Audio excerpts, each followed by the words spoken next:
नमस्कार। मैं doctor Manali Kane, MSc PhD food and nutrition और बहुत दिनों बाद आज आपसे रूबरू हो रही हूँ। और आज हमारा जो टॉपिक है वो है डायबिटीज़ और इंसुलिन का कार्य। सबसे पहले हमको ये समझना है कि इंसुलिन क्या है। तो इंसुलिन एक हार्मोन है जो कि हमारे ब्लड ग्लूकोज को रेगुलेट करता है। हम यहीं तक सोचते हैं। इसके आगे भी जाकर के इंसुलिन के बहुत सारे शरीर में एनाबॉलिक अर्थात शरीर निर्मित के संबंध में बहुत सारे काम वो करता है। और ये हमारे शरीर का एक बहुत अच्छा और बहुत उपयोगी एनाबॉलिक हार्मोन है। और इसी कारण इसके फंक्शन हमको पहले समझना चाहिए। तो इंसुलिन 3 तरह का कार्य करता है। जो ग्लूकोज का, जिसको हम बार बार बोलते हैं कि ग्लूकोज लेवल को कम करता है, ये उसका मार्कर है। एक काम तो है ही है, लेकिन ये एक मार्कर काम है जो एनालाइज हो सकता है। इसका दूसरा काम है कि ये हम जितने भी, हमको सबको पता है कि हमारे हर व्यक्ति का अपना एक इंडिविजुअल शरीर की रचना होती है ना। हम सब एक ही खाना खाते हैं लेकिन सब एक जैसे नहीं है, क्योंकि हमारा शरीर उस खाने से जो भी प्रोटीन्स मिलते हैं उसको फिर से अमीनो एसिड में तोड़ता है और उस अमीनो एसिड से बॉडी प्रोटीन्स बनाता है। तो ये जो बॉडी प्रोटीन्स बनने का जो भी काम होता है वो इंसुलिन के कारण ही होता है। मतलब आपके शरीर की वृद्धि विकास भी जो होता है उसके लिए भी इंसुलिन बहुत इंपॉर्टेंट हार्मोन है, महत्वपूर्ण है। उसके बिना शरीर की निर्मित नहीं हो सकती। उसका तीसरा काम होता है, शरीर में जैसे हम फैट्स भी खाते हैं तो फैटी एसिड्स शरीर में बनते हैं और फिर से उससे बॉडी फैट्स बनते हैं। तो ये जो बॉडी फैट्स भी बनने हैं, इसको बनाने के लिए भी इंसुलिन काम करता है। तो ये इतने 3 इंपॉर्टेंट काम है। सो मेरी गुजारिश है कि जो प्रेग्नेंट वुमेन्स है, खासकर कई बार ऐसा होता है कि वो प्रॉपरली ट्रीटमेंट कराने नहीं जाते, या कुछ उसमें कुछ कारण आ जाते हैं कि हम आज लेट गए, हमने इंसुलिन नहीं लिया, या किसी किसी और के सुनने पर, सलाह मशवरे पर हमने अपने डोजेस को कम या ज़्यादा किया। तो ऐसा कृपया ना करें, सिर्फ डॉक्टरी परामर्श पर ही ध्यान दें और उसी को फॉलो करें, अन्यथा बच्चे के वृद्धि और विकास पर भी परिणाम पड़ेगा। और यही कारण है कि जब शुगर लेवल बहुत बढ़ता जाता है तो हमारे शरीर की निर्मित नहीं हो पाती। इसलिए हम उसका एक पहला लक्षण देखते हैं, क्या बोलते हैं हम कि भाई वुंड, डिलेड वुंड हीलिंग, मतलब शरीर के घावों का देरी से भरना, ये उसका एक लक्षण है। यही कारण है। तो अब हम सोचते हैं कि अब सब लोगों को, हम लोग देख रहे हैं कि 30 साल 35 साल 40 साल के उम्र के बच्चों को भी डायबिटीज बहुत हो रहा है। सब लोग बहुत चर्चा कर रहे हैं, हम बहुत गलत खा रहे हैं, बहुत कर रहे हैं, पर जहां तक मैं बायोकेमिस्ट्री को समझती हूँ, फिजियोलॉजी को समझती हूँ, तो हम अपना, यदि हम अपने इंडियन कॉन्टिनेंट या एशियन कॉन्टिनेंट की बात करें तो यहाँ पर कैसा है कि वातावरण गर्म है। हमारे जो बुजुर्ग थे वो फिजिकल एक्टिविटी, क्योंकि अब व्यायाम से आपको ये पता चल गया कि व्यायाम बहुत करो तो शुगर कंट्रोल हो जाती है। पर ये व्यायाम यदि आपके मतलब हमको शरीर के जितने भी हमारे कार्य उसको ऊर्जा लगती है। हम चलते फिरते दौड़ते भागते, हमको हर चीज में ऊर्जा लगती है। पहले के समय में हम ये मानते हैं कि हमारा खाना कार्बोहाइड्रेट रिच है। सबको पता है कि हमारे खाने में जो शर्करा नहीं बोलेंगे, हम कार्बोहाइड्रेट्स बोलेंगे। कार्बोहाइड्रेट्स हमारा मेन कंस्टिट्यूएंट है खाने का। तो पहले जमाने में लोग खाते भी थे और व्यायाम भी करते थे। अब व्यायाम यदि, मतलब व्यायाम का पहले आपको मतलब समझाओ कि क्या उपयोग है। हमको पता है कि इंसुलिन क्या कर रहा है, ब्लड में शक्कर जो आपकी आ गई है उसको, या उसको हम ग्लूकोज बोलते हैं, एक्चुअली शक्कर भी नहीं बोलना चाहिए, बहुत साइंटिफिक हम वर्ड यूज करें तो वो ग्लूकोज जो हमारे शरीर ने बनाया है, ये खाने से गया हुआ तो जाता है लेकिन शरीर ग्लूकोज बनाता है। ये ग्लूकोज आपके पूरे central nervous system, kidneys, heart, इन सब का एनर्जी का मेन सोर्स है। तो आप इसको अपने लाइफ से हटा नहीं सकते। आप खाएंगे नहीं खाएंगे, इसको शरीर बनाएगा ही बनाएगा। फिर दूसरी बात है खाने पर कंट्रोल रखना है, तो वो हम नेक्स्ट वीडियो में चर्चा करेंगे। तो यदि इसको इस तरह से, यदि आपके खाने में कार्बोहाइड्रेट है, आपको खाना ही है, लेकिन जब हम फिजिकल एक्टिविटी करते हैं तो अब इंसुलिन का काम क्या होता है कि इस शुगर को वो ब्लड में अंदर तक, मतलब ब्लड से आई वो सेल में लेके जाता है और सेल में माइटोकॉन्ड्रिया में इसका बर्निंग होता है, तो ग्लूकोज से एनर्जी रिप्लेट होती है।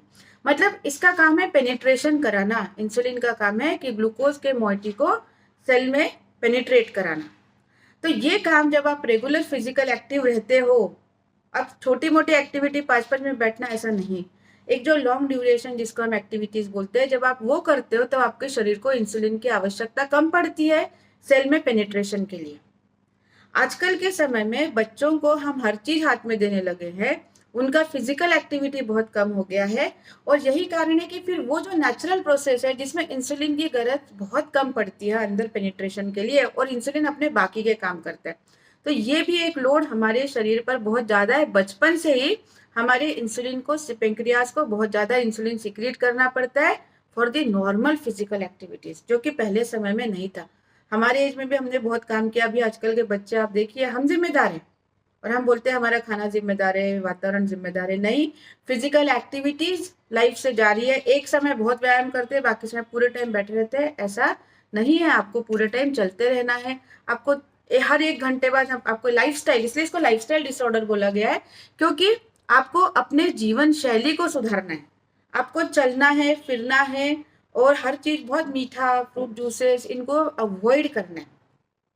और यही कारण है कि ये सारी हमारा पैटर्न बदल गया, सोने का, फिजिकल एक्टिविटी का, ये सारे पैटर्न हमने छोड़ दिए। और यही कारण है एक्चुअली कि हमको बहुत अर्ली एजेस में शुगर्स होने लगे हैं या शक्कर की बीमारी होने लगी है। फिर हम कुछ बात करते हैं कि मिथ्स क्या क्या है। डायबिटीज के पेशेंट्स को जब भी मैं काउंसलिंग देती हूँ या स्टूडेंट्स को पढ़ाती हूँ, तो एक बहुत कॉमन सा सवाल आ जाता है कि गुड़ से अच्छी, मतलब शक्कर से अच्छा गुड़ है। तो ये भी एक बहुत गलत संकल्पना है। आप देखिए, गूगल करिए ग्लाइसेमिक इंडेक्स, मतलब कोई भी आपने खाने का पदार्थ खाया, भोज्य पदार्थ खाया, फूड को आपने कंज्यूम किया, उसके बाद कितने समय में आपके रक्त में वो शुगर बढ़ाता है, उसको हम ग्लाइसेमिक इंडेक्स बोलते हैं। तो अब वो इंडेक्स कैसा है, तो आप यदि ग्लाइसेमिक इंडेक्स ऑफ शुगर या आप डालते हो कि जैगरी, तो आपको पता चलेगा वो एक ही है। मतलब जब शक्कर नहीं खानी है तो गुड़ भी नहीं खाना है, रिस्ट्रिक्शन में खाना है तो रिस्ट्रिक्शन में खाना है, जैसा आपको एडवाइस हो, जैसे आपकी शुगर के लेवल्स हो, जैसे आपकी, तो डॉक्टर्स या डाइटिशियन जो प्रिस्क्राइब करे आप वो करिए। अपने आप से ये कहना है, आप शक्कर और गुड़ में क्या अंतर है। तो ये भी बहुत मजेदार बात है, यही लोग नहीं समझ पा रहे। दोनों गन्ने के रस से ही बनता है, लेकिन इसलिए उसका ग्लाइसेमिक इंडेक्स फर्क नहीं पड़ता। अब पर गुड़ हेल्दी क्यों है? एक हम मानते हैं उसकी केमिकल प्रोसेसेस उसमें बहुत कम है, केमिकल्स का यूज कम होता है, और गुड़ जो बनता है पारंपरिक तरीके से, जिसका अभी हम ऑर्गेनिक गुड़ बोलने लगे, और अब वो ऑर्गेनिक भी कितना बनता है हमको देखना पड़ेगा। तो वो जब पहले लोहे की कढ़ाइयों में बनता था और उसमें अदर सॉल्ट्स डाले जाते थे, तो गुड़ में सिर्फ ऐसा बोलना चाहिए, सिर्फ प्योर कार्बोहाइड्रेट नहीं है, उसमें कुछ मात्रा में हेल्दी सॉल्ट्स है, आयरन का परसेंट है, क्योंकि लोहे की कढ़ाइयों में बनाया जाता था। तो ये कारण है कि उसमें आयरन भी अच्छा खासा आपको मिल रहा है, तो ये समझिए। और गुड़ का दूध के साथ प्रयोग निषिद्ध है आयुर्वेद में भी और मॉडर्न साइंस में भी।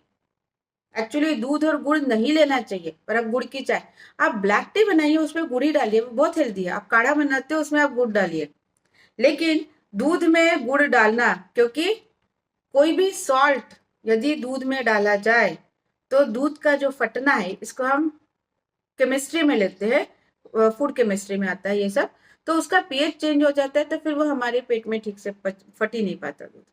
तो चाय काली ही पीजिए, ब्लैक टी लीजिए, हर्बल टी लीजिए, और उसमें आप उसमें इंस्टेड ऑफ शुगर आप गुड़ डाल सकते हो। पर इसका मतलब ये नहीं है कि आपको शुगर रिस्ट्रिक्शन है इसलिए आप गुड़ डालिए। तो कृपया इस बात पर आप गूगल करके देख सकते हो। फिर दूसरी बात आती है कि चावल खाना चाहिए या नहीं खाना चाहिए। बहुत सारे, अब जितना आप कम ही खाओगे तो उतना अच्छा है, लेकिन डायबिटिक व्यक्ति ने भी एक बात को ध्यान रखना है कि फूड ग्रुप्स, उसको भी आप थोड़ा सर्च करिए, आपको मिल जाएगा कि जितने भी फूड ग्रुप्स है, आप यदि उन सबका सेवन करते हो अपने खाने में, तो ही आपका बैलेंस डाइट रहता है। नहीं तो कभी कैल्शियम कम हो जाता है, कभी आपके विटामिन कम पड़ जाते हैं। तो ये सब चीजें आपके शरीर के लिए उपयोगी नहीं है, क्योंकि डायबिटीज के साथ हमको कई साल जीना है। एक या दो शॉर्ट टर्म डाइट्स होते हैं बहुत सारे, लेकिन ये कोई शॉर्ट टर्म डाइट नहीं है। Obesity, diabetes, heart disease, kidney disease है, लाइफ लॉन्ग चलने वाली प्रोसेस है, इसको रिवर्ट भी कर सकते हैं। सर मैं ग्लाइसेमिक इंडेक्स पर आपसे बाद में चर्चा करूंगी, लेकिन मिथ्स पे, जैसे शुगर का मैंने एक मिथ बोला। फिर जो आता है हनी, बार बार हम बात करते हैं कि शहद लेना चाहिए कि नहीं, तो आप थोड़ा बहुत शहद भी ले सकते हो यदि आपको शुगर। अब यहाँ पर जूसेस बिल्कुल नहीं लेने, जूसी फ्रूट्स कम लेने हैं, है ना, तो कम लेना है, एक बार बहुत सारा नहीं लेना। आपको यदि आप खाली पेट मीठा कुछ भी ना सेवन करें, क्योंकि यदि आपको कुछ ऐसा लगता है कि आपको प्रिस्क्राइब्ड है कि आपको शक्कर खानी है, या आपको लग रहा है कि 5 ग्राम ही मैं शक्कर खाऊं, तो हम चाय में इसलिए मना करते हैं या नहीं लेता लोग, क्योंकि 5 ग्राम चाय में डल जाती है। पर आप ऐसे कोई भी शक्कर की चीज है, आपको थोड़ा सा बहुत मीठा खाने की इच्छा हो, तब आप उसको भोजन के साथ लीजिए। उस दिन आप उसको फाइबर्स बढ़ाइए खाने में। सब्जियां, 1.5 से 2 कटोरी सब्जी, चावल या आधी रोटी को आप अपने में कम करिए, और उतना फिर आप 5 ग्राम शुगर लीजिए लंच में, और कोशिश करिए उसके बाद आप एक्टिव रहो। मतलब ऐसा नहीं कि शुगर खाना ही है, लेकिन खाने की इच्छा हो तो आप इस तरह से उसको मैनेज कर सकते हैं। फिर दूसरा है कि हमने कई बार ये देखा है कि करेला खाने से या कड़वी चीजें खाने से शुगर कम होती है। ये सरासर गलत बात है। आप किताबें पढ़िए, आप कोई व्हाट्सएप या इनके वीडियोस मत देखिए। मैंने बहुत खतरनाक वीडियोस देखे जिसमें एक इंसान ब्लड में ग्लूकोज को मिला रहा था, फिर उसका टेस्ट किया तो बोले देखो इससे शक्कर बढ़ गई, आम से नहीं बढ़ी, वगैरह वगैरह। तो ये बहुत गलत तरीके की बात है। हम जो खाते हैं वो डाइजेस्ट होता है, डाइजेस्ट होने के बाद वो शुगर सर्कुलेशन में आती है। ऐसे तो ऊपर से आप बाहर शरीर के बाहर कुछ भी प्रक्रिया खून के साथ करो तो ये सरासर बहुत हास्यास्पद चीज है, जिसको लोग बहुत अच्छे से फॉरवर्ड भी करते हैं। तो ऐसे आप कोई चीज ना करें। तो कड़वी चीजें और शुगर का कोई भी संबंध नहीं है। लेकिन फेन्यूग्रिक सीड्स मतलब मेथी का दाना, इसमें कुछ ऐसे तत्व है या फाइटोकेमिकल्स है जो कि शक्कर को कम करते हैं। हरी सब्जियां, फाइबर्स, आप शक्कर को कैसे रेगुलेट कर सकते हो? आप तो आप अपने खाने में फाइबर्स को बढ़ाइए, आप मिलेट्स को बढ़ाइए। पर इसका मतलब ये नहीं कि आप मिलेट खा रहे हो तो गेहूं को खाना ही नहीं है ना? तो आप उसको भी खा सकते हो। चावल यदि आपको लेना है तो आप कोशिश करिए कि मिनिमम पॉलिश्ड राइस आप कंज्यूम कर सकते हो दिन भर में 20 ग्राम तक। आप एक रोटी गेहूं की और 1 या 2 रोटी बाजरे की, पूरी तरह से किसी भी एक ही फूड को लेना गलत है। फलों में मैंने जैसे आपको बताया कि आपको केला, आम जो भी लेना है वो 50 ग्राम से ऊपर नहीं खाना है, क्योंकि उसमें आप फिर वो ये लोड और इंडेक्स पर एक अच्छा खासा वीडियो बनेगा, पर वो थोड़ा साइंटिफिक भी रहेगा, तो वो मैं अलग से बनाऊंगी। लेकिन एक आप बात ध्यान रखिए कि आपको यदि लेना है डिस्ट्रीब्यूटेड खाइए। शुगर है आपको, आप एक साथ बहुत सारा खाना मत खाइए। ब्रेकफास्ट व्यवस्थित लीजिए। जब आपको खासकर आप जब इंसुलिन पर नहीं हो, है ना, आप हाइपोग्लाइसेमिक ड्रग्स ले रहे हो, सिर्फ अभी मैं डाइटरी मैनेजमेंट और हाइपोग्लाइसेमिक ड्रग्स के साथ कैसा हम बैलेंस करें।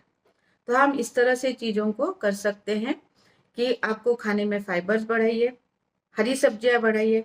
आपके हर खाने में एक हरी सब्जी, एक सादी सब्जी, 1 से 1.5 कटोरी दाल, एक मिलेट का सर्विंग, एक अपना रेगुलर सिरल का सर्विंग आप ले सकते हो। एक सर्विंग का मतलब है एक बार की छोटी मात्रा, तो आप वो लीजिए। कर्ड आप कंज्यूम करिए, मठा आप लेते रहिए। बहुत ज्यादा रिहाइड्रेशन को अवॉइड करिए। जैसे आपको बोल दिया जाता है 2-2, 3-3 लीटर, 5 लीटर पानी पियो, तो ऐसा आप अतिरेक किसी भी पानी के साथ भी मत करिए, उससे भी एक तरह का लोड आ जाता है। फिर जो एक और जो मिथ है हमारी लाइफ में, जैसे मैंने आपको गुड़ का बताया, शक्कर का बताया, फिर आपको हनी बताया है, तो आपको ऐसा कोई भी फल भी कंज्यूम करना हो तो फलों के रसों को मत लीजिए। एक्सेसिव कंजम्पशन ऑफ आपका जो आर्टिफिशियल शुगर्स है उसको आपको कम करना है। अब जैसे टीवी में ऊपर आया था कि बहुत वो खाना ही नहीं है, लेना ही नहीं है, तो ऐसा नहीं है। आप यदि कोई आर्टिफिशियल स्वीटनर को लेते भी हो तो उसको बहुत लिमिट में लेना है। That limit is very important. हम लिमिट भूल जाते हैं, तो आपको उसको लिमिट में कंज्यूम करना है। जैसे सभी चीजें डाइट डाइट कोक डाइट, ये फिर पूरे टाइम हर बार शुगर फ्री की रोज रोज चीजें खा रहे, तो इसको बंद करिए।